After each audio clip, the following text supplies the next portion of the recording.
Hello, and welcome to the land of the seven suns. Some interesting things have happened. One of which is YouTube has updated itself again. Should have taken that out before I started.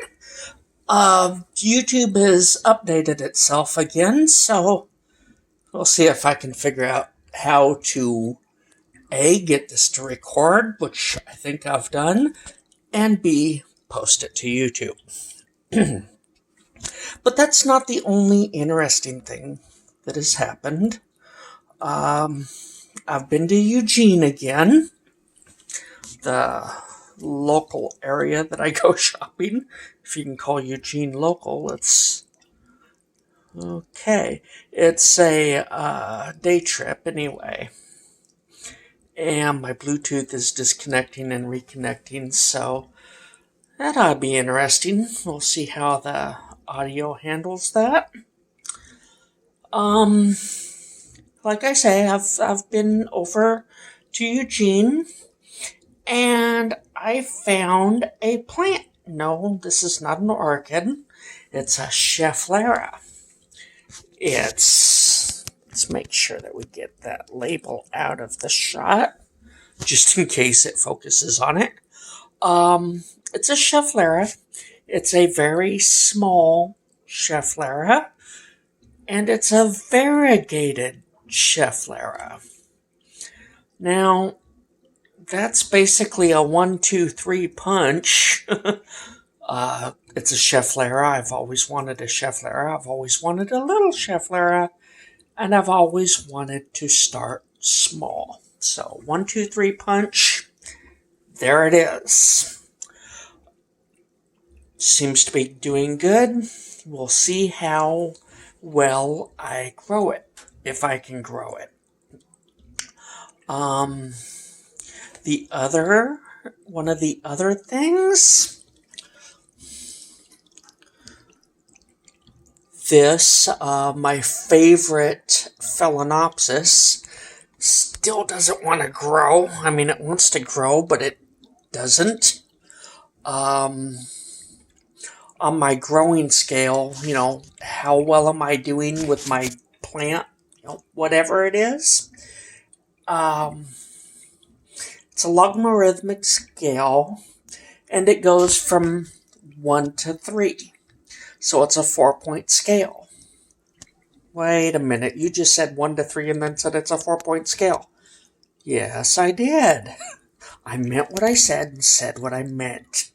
It starts at 0 and goes 0.1, 0.2, 0.3, all the way up to 1.0, and then, does it again. You know how logarithmic scale works, right? It's the pH scale, only smaller. Okay, so on that scale, this is doing about a 0.9, I would say. It's basically trying to die, but it's doing it so slowly that it looks like I'm succeeding. It grows and then it backs up, and then it grows and then it backs up. So we're going to call it a 0.9 right now. I look at this thing, which wants to dehydrate faster than it can pull water up through its roots. And I think, you're the one in quarantine. Well, it's the newest. It does get aquarium water, but it gets its own. It doesn't share. Everybody else, swims in this, drinks from it. For that plant, I take water from the aquarium, water it, and then when it's done, it goes down the toilet, because I want it to go into the black water I don't know what kind of fertilizers it has. So I want to go into the black water and be treated with the black water, not the gray water, which would be your, dish soap, dishwasher, um, whatever you use in the kitchen that ends up going down the sink. That would be gray water. Yeah. So, yeah. It ends up going down the toilet when it's done. And then there's one that's missing. The Lucky Bamboo that was to start, supposed to work in the breeding tank, I will call it. Came off the fridge. Had to decide if it was going to survive. It did apparently decide it was going to survive because it grew roots. I noticed its roots the other day. And it moved to its new home where it was always intended to be. Or go to. Whatever you want to say. Over here. This is the breeding cage, spawning cage I promised you. I have made it. And I put the fish in. There's the Lucky Bamboo. Goes up to there, and then that ugly tank with all the salt creep all over it. Yeah, it's in this one. Some of the Christmas cactus. I walked into the room one day and the Christmas cactus growing in the filter. That filter over there. I pointed to it. You can't even see me point. A bunch of it had just kind of dropped and was floating around. So I pinned it to the sides out here. And the fish didn't really respond. But that's not what happened first. We're going to talk about fish for a moment here. This is the Fishy Plant Man, so it's supposed to be about fish and plants. When I first put these guys in, that was in there as a hiding place. They were stressed out. Yeah, the big giant came and scooped them up in a net and plopped them in a strange land. They were stressed. And they hid behind that for, a while. When they did finally come out, they looked like they wanted to go through the bottom and down to the bottom. So I added these rocks from, the bottom here. So much glare. The bottom. There's all the rocks. And I moved them up here to give kind of a floor. And that helps some. It doesn't go all the way across because when they egg scatter, I don't want the eggs to land on the rocks. I want it to go through and fall down. Yep, back down there. Where they can hatch and the babies can swim around. Hopefully not swim back into the cage where they could get eaten. I'm hoping as they approach the cage, they will see the mature fish. Where are they? The mature fish. And think, nope, not big enough. Their instincts will tell them to swim away. And be safe that way. So, yeah. The hiding spot was in there. The gravel was in there. That helped some. But they would not color up. And still haven't really colored up completely. Not to the human eye. Maybe to the camera. the phone, but not to the human eye. They haven't really colored up yet. But they were a lot paler than this until the other day when I noticed this Lucky Bamboo, not doing terrifically great, but it's still green anyway. I took a look down the stem. I was looking for roots. And roots I found. Look at all those roots. I was actually kind of pleasantly surprised. I'm looking at that thing, but it's just going to have to stay because it's holding the Christmas cactus to the side and in the water, all at the same time. But you really, the plastic versus the roots, come on, you can distinguish, can't you? It had roots, all those roots.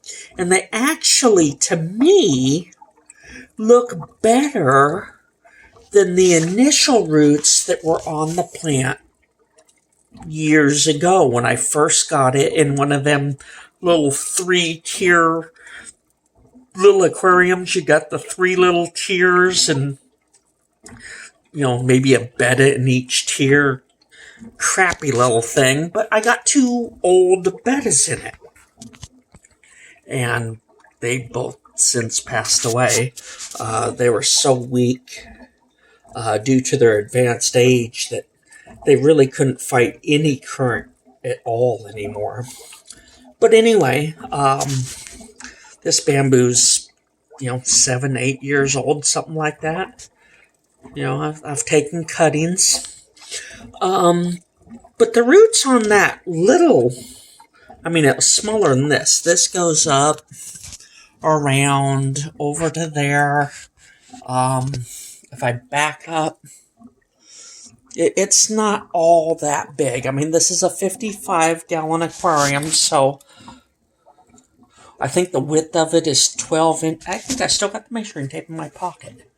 Let me confirm the width of the aquarium. I think it's about 12 inches. Keep fish for 30 years and I don't know the width of a 55-gallon aquarium. Where have I been?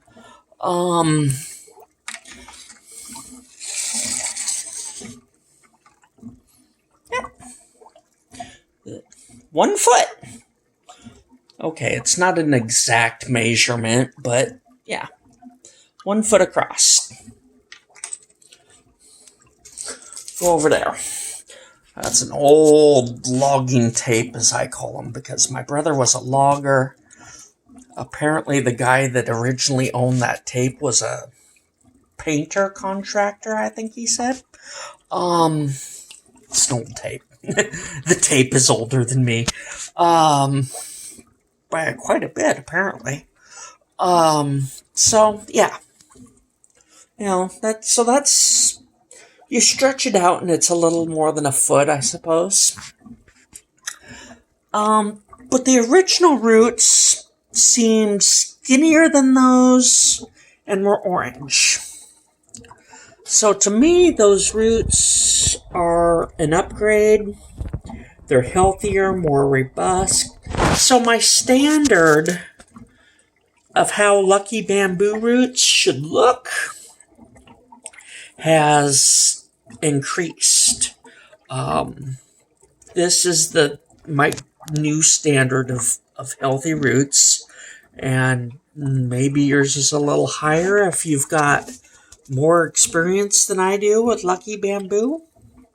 I've got, like I said, maybe a little under a decade worth of experience with this plant. But that's kind of my new standard of what the roots should look like.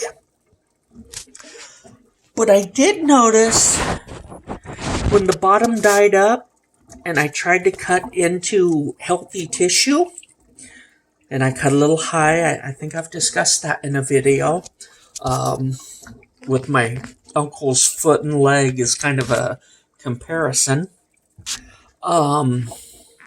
So I tried to cut well into healthy tissue, and it seems to have worked. But I did recall that when I cut into that healthy tissue, there was an odor. The plant put off an odor. I call it the injured call of the plant. When, talking about learning to speak plant, that's their injured scent. It's, like a pheromone, a scent thing. When you cut grass, everybody knows the smell of cut grass. Well, that's grass screaming out in pain. You cut the whole top of it off.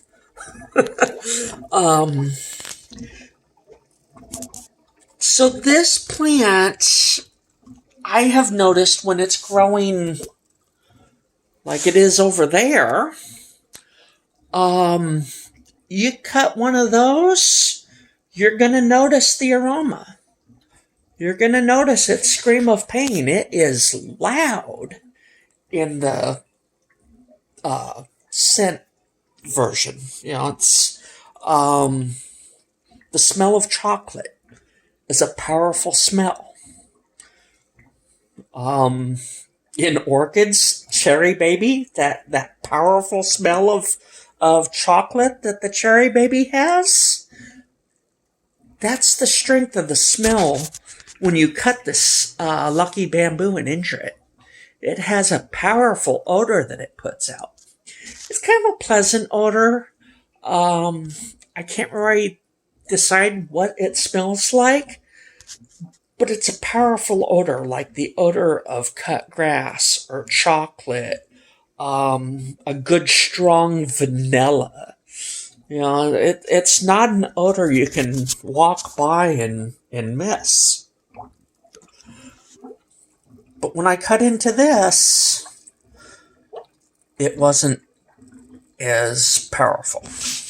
It was strong enough to be detected. I did notice it. It was like, oh, there's that smell. Wait a minute. It's weak compared to what I'm used to. So you notice it, but in this case it was weak. Couldn't miss it, but it was weak. Which kind of makes sense. The thing hung on a refrigerator with no nourishment for, I think, 4 months or more. So it needs to get its strength up. I'm sure if you tested its sugars for the Brix, I think it is. I just stumbled on this concept yesterday, I think it was. There was another channel talking about the Brix, and I thought, well, he's holding a salinity meter for like saltwater aquariums. He's going to test the salinity of a plant, and basically, yeah, he, got some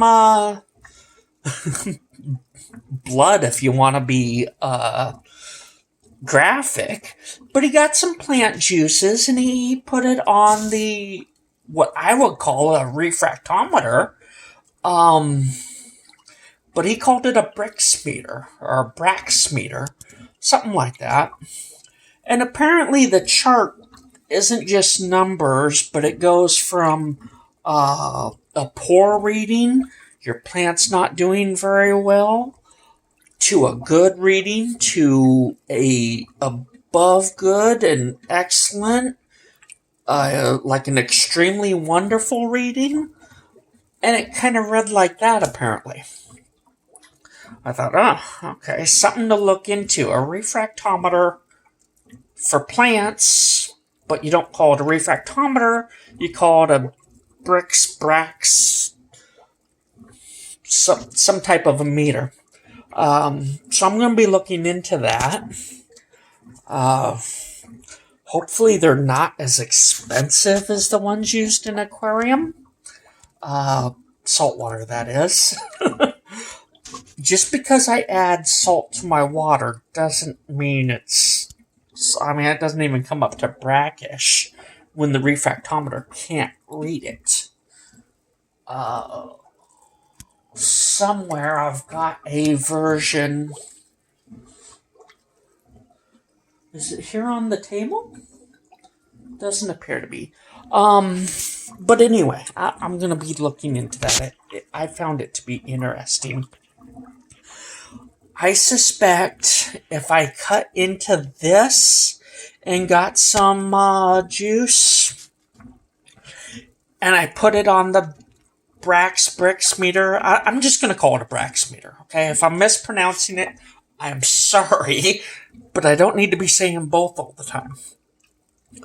And I got, from over here where it's healthy, I will bet you that these guys read a whole lot better.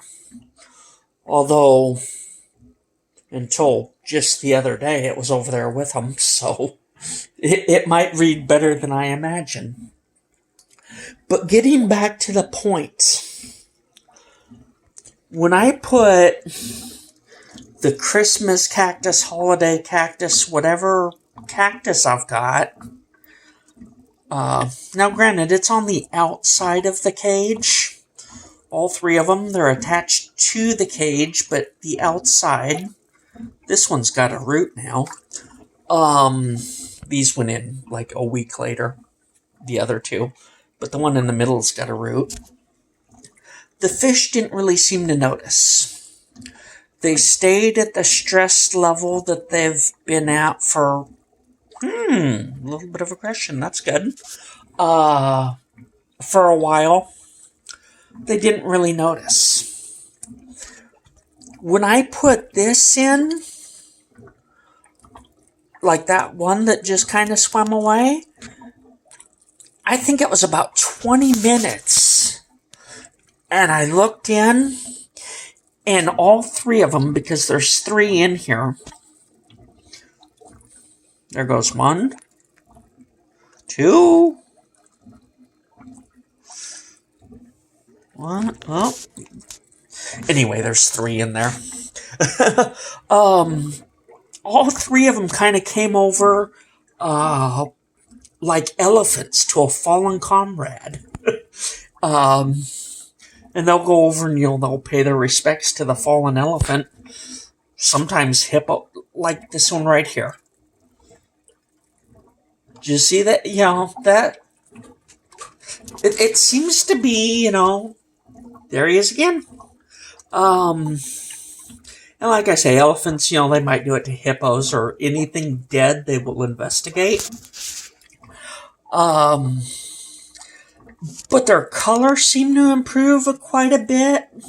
I still don't think they're completely colored up. But the whole stress level seemed to reduce dramatically when I put the plant in. And it totally caught me off guard. Because I was planning to get rid of some stress by adding 2 more fish. Taking the levels up to 4, which I believe is what I initially bought. Before I added the other 5. Because with the numbers of 4, they were doing okay. And actually, if I add, 2 to 3, I get 5. But it would even it out. And I was going to bring a couple more fish over to try to reduce the stress. But when I saw that the plant had roots, that almost looks like breeding behavior. It's really the wrong time of day. It's too late in the day. But that's starting to look a little bit like breeding behavior. It could also be males, sorting things out, dominance.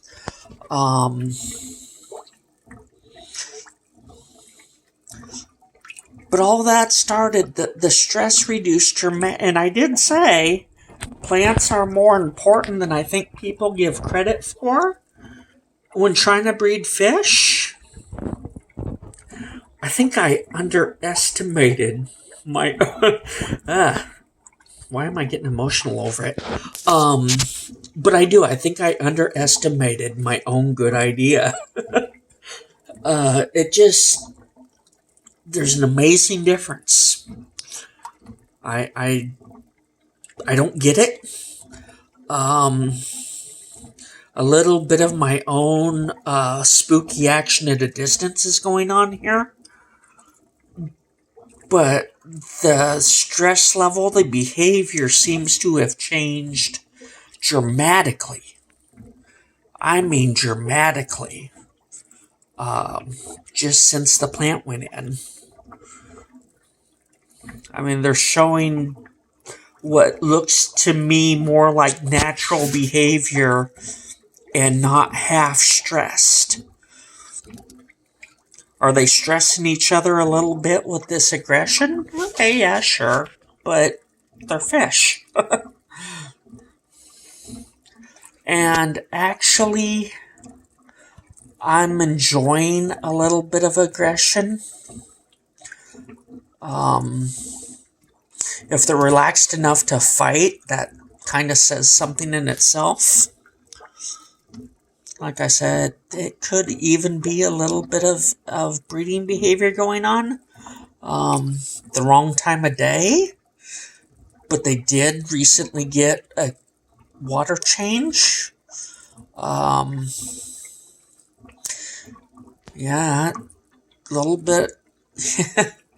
It's starting to look less like just aggression and breeding behavior or spawning behavior. Aggression, the fish will run away, but these fish ain't necessarily running away. They're like turning and fighting back. The time of day is wrong, but it's not one fish running up and then the other one just runs away. It kind of turns back. I don't know. It just looks like spawning behavior to me. I can't really explain it. The video's getting way too long. I kind of got caught up in what I'm seeing now. Good stuff. So, maybe I don't need more fish. Not if that's spawning behavior. I don't want so many fish in this cage that they can eat the eggs before, they can work their way down. If they fall through, that's great. If they fall on a rock and get eaten, there's not really a way to spawn fish and ensure that nobody gets eaten. I haven't found that method. This does work well with live bears.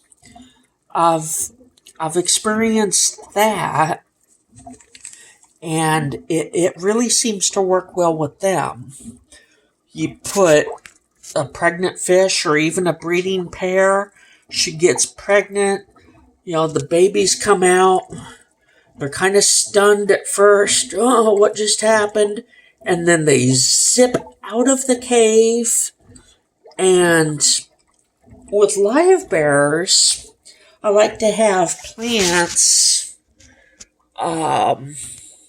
within, a couple of inches. You got 3 or 4 inches, depending on how big the aquarium is, of open water. So it's about 3, maybe 4 inches. My fingers are separated of open water.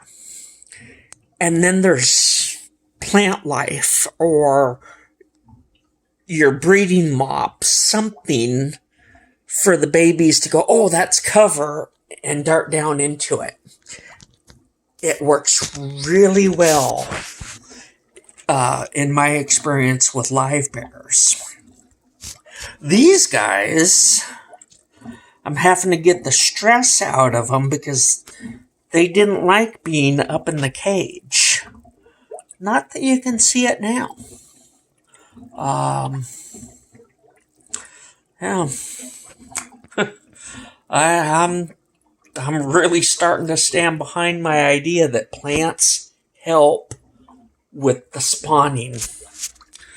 I should have probably felt more of the stress.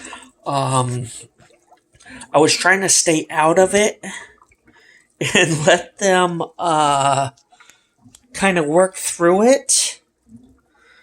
I didn't want to add stress while they were so stressed out. But adding the plant, and Lucky Bamboo in particular, maybe there's something there. Because like I said, these are just little bits of the holiday cactus. But it kind of makes sense that succulent plants and fish aren't going to have much of a relationship. Lucky Bamboo? Growing in dirt? Growing in water? It's not like an aquarium plant, but they seem to respond to the Lucky Bamboo.